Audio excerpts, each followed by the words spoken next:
ప్రభువైన యేసుక్రీస్తు నామములో మీకు అందరికి వందనాలు తెలియజేస్తున్నాను. రోమా పత్రిక మనం అధ్యయనం చేసుకుంటున్నాం. 8వ అధ్యాయం 12 నుంచి 17 వచనాలు. ఈ వచనాలను ఆధారం చేసుకొని మనము పాఠం యొక్క పేరు దేవుని పిల్లలు, దత్తత మరియు వారసత్వం. ప్రియులారా, గత విభాగంలో పౌలు మనకు ఆత్మలో జీవించడం గురించి బోధించాడు.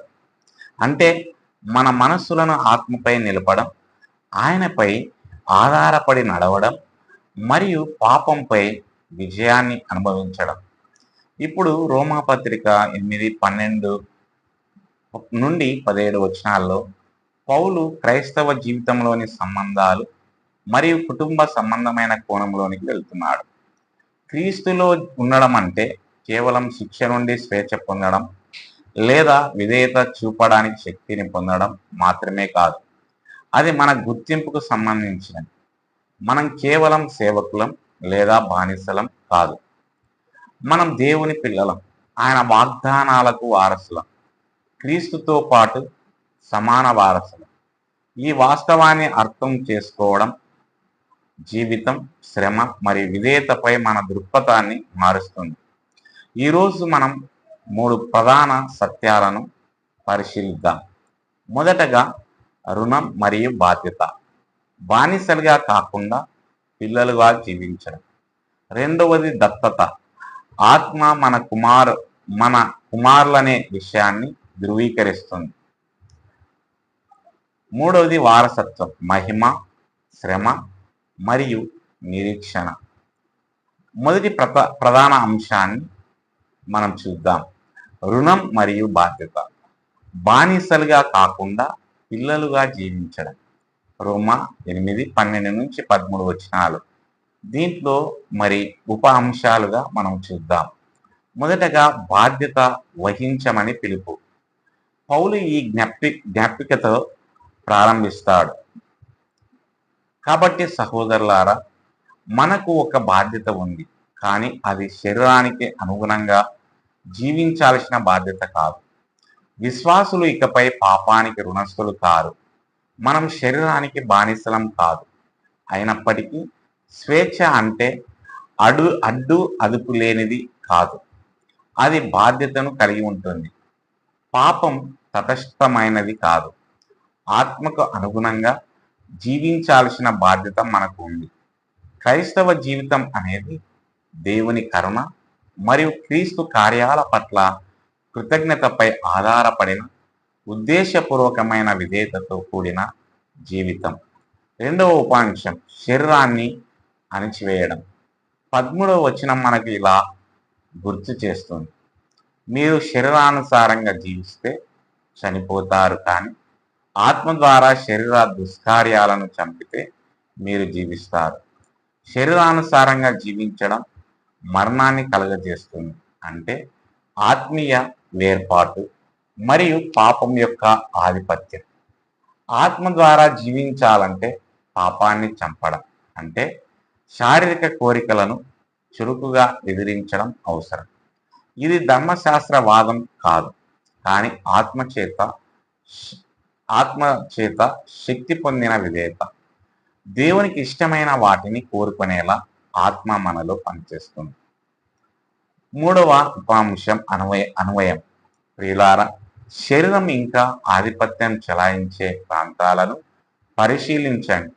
ఈ పాపాలను బయటపెట్టి వాటిని చంపడానికి మీకు సహాయం చేయడానికి ఆత్మను అనుమతించండి. ఇది దేవుని పట్ల ప్రేమ మరియు జీవమనే నిశ్చయతతో ప్రేరేపించబడిన రోజువారీ విధేయత. క్రీస్తులో స్వేచ్ఛ ఎల్లప్పుడూ బాధ్యతను కలిగి ఉంటుంది. రెండవ ప్రధాన సత్యం దత్తత. ఆత్మ మన కుమారుల ఓదను ధృవీకరిస్తుంది. రోమా 8:14 నుంచి 15 వచనాలు. దీంట్లో ఉప అంశాలు. మొదటగా కుమారులుగా మరియు కుమార్తెలుగా నడవడం. పౌలు ఇలా వ్రాశాడు, ఎందుకంటే దేవుని ఆత్మ చేత నడిపించబడేవారు దేవుని పిల్లలు. ఆత్మ విధేయతకు శక్తిని ఇవ్వడమే కాకుండా మన గుర్తింపును కూడా ధృవీకరిస్తుంది. మనం ఇకపై భయానికి లేదా పాపానికి బానిసలం కాము. మనం దేవుని పిల్లలం.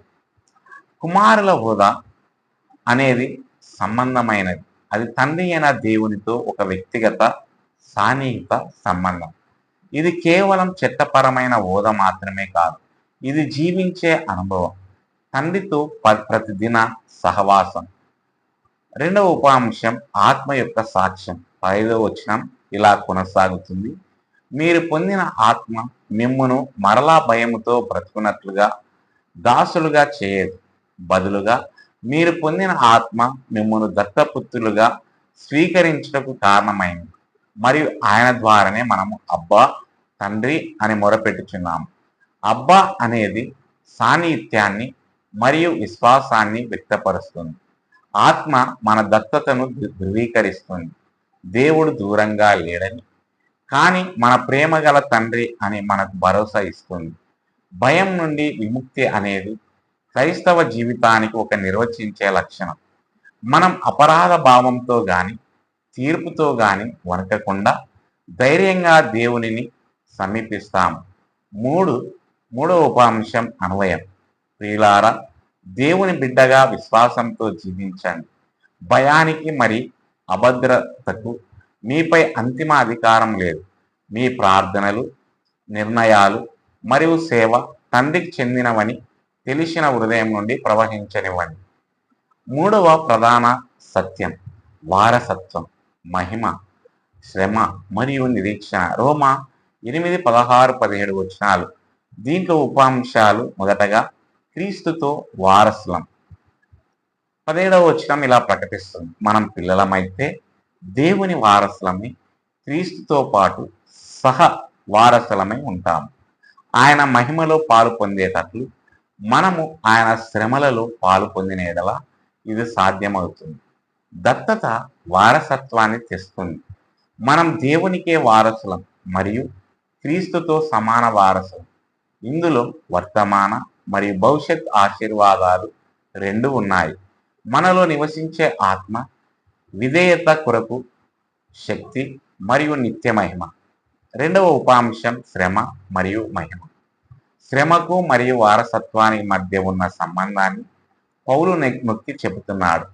క్రీస్తు శ్రమలలో పాలు పంచుకోవడం ఆయన సమాన వారసునిగా ఉండడంలో ఒక భాగం. శ్రమ అర్ధరహితమైనది కాదు, అది విమోచనాత్మకమైనది. అది స్వభావాన్ని, విశ్వాసాన్ని మరియు దేవునిపై ఆధారపడడాన్ని తీర్చిదిద్దుతుంది. అంతిమ ఫలితంగా మహిమ వాగ్దానం చేయబడింది. ప్రస్తుత శోధనలు తాత్కాలికమైనవి, కానీ వారసత్వం నిత్యమైనది. మూడవ ఉపాంశం అన్వయం. ప్రియులారా, నిరీక్షణతో శ్రమను స్వీకరించండి. శోధనలు వచ్చినప్పుడు దేవుని బిడ్డగా మీ గుర్తింపు అంటే మీరు క్రీస్తుతో సహ వారసులు కూడా అని గుర్తించుకోండి. శ్రమ విశ్వాసాన్ని శుద్ధి చేస్తుంది, విధేయతను తీర్చిదిద్దుతుంది మరియు నిత్య మహిమ కొరకు సిద్ధపరుస్తుంది. విశ్వాసుల కొరకు ఆచరణాత్మక సూచనలు. మొదటగా స్వేచ్ఛలో బాధ్యతయుతంగా జీవించండి. ప్రతిదినం పాపాన్ని అణిచివేయండి, ఆత్మకు విధేయులవ్వండి మరియు శారీరక కోరికలను ఎదిరించండి. దేవుని బిడ్డగా రెండవది, దేవుని బిడ్డగా విశ్వాసంతో నడవండి. మీరు దత్తత తీసుకోబడతారని నిశ్చయించుకొని భయం లేకుండా దేవునిని సన్నిహితంగా సమీపించండి. మూడవది, నిరీక్షణతో శ్రమను స్వీకరించండి. శోధనలు తాత్కాలికమైనవి, వారసత్వం శాశ్వతమైనది. నాలుగవది, మీ గుర్తింపు మరియు ఉద్దేశంలో విశ్రాంతి పొందండి. మీ ప్రతిక్రియ, నిర్ణయం మరియు ప్రార్థన దేవుని బిడ్డగా మరియు ఆరాధన మహిమకు వారసుడిగా మీకున్న స్థానం నుండి ప్రవహిస్తుంది. ఆయన మహిమకు వారసుడిగా మీకున్న స్థానం నుండి ప్రవహిస్తుంది. ముగింపు. రోమా 8వ అధ్యాయము 12 నుంచి 17 వచనాలు మనకు బోధించేది ఏమిటంటే, క్రైస్తవ జీవితం కేవలం పాపాన్ని తప్పించుకోవడం కంటే ఎక్కువ. అది సంబంధమైనది మరియు కుటుంబ సంబంధమైనది. మనం ఇకపై పాపానికి బానిసలం కాదు, ఆత్మ ద్వారా జీవించాల్సిన బాధ్యత మనకు ఉంది. మనం దేవుని పిల్లలం, ఆత్మ చేత నడిపించబడి స్థిరపరచబడి ధైర్యముతో తండ్రికి మొరపెడుతున్నాం. మనం క్రీస్తుతో సహా వారసులం. ఇప్పుడు ఆయన శ్రమలలోను మరియు నిరంతరం ఆయన మహిమలోను పాలు పంచుకుంటున్నాం. ప్రియులారా, మీ గుర్తింపును అర్థం చేసుకోండి. దేవుని బిడ్డగా ధైర్యంగా, విధేయతతో మరియు ధైర్యముతో జీవించండి.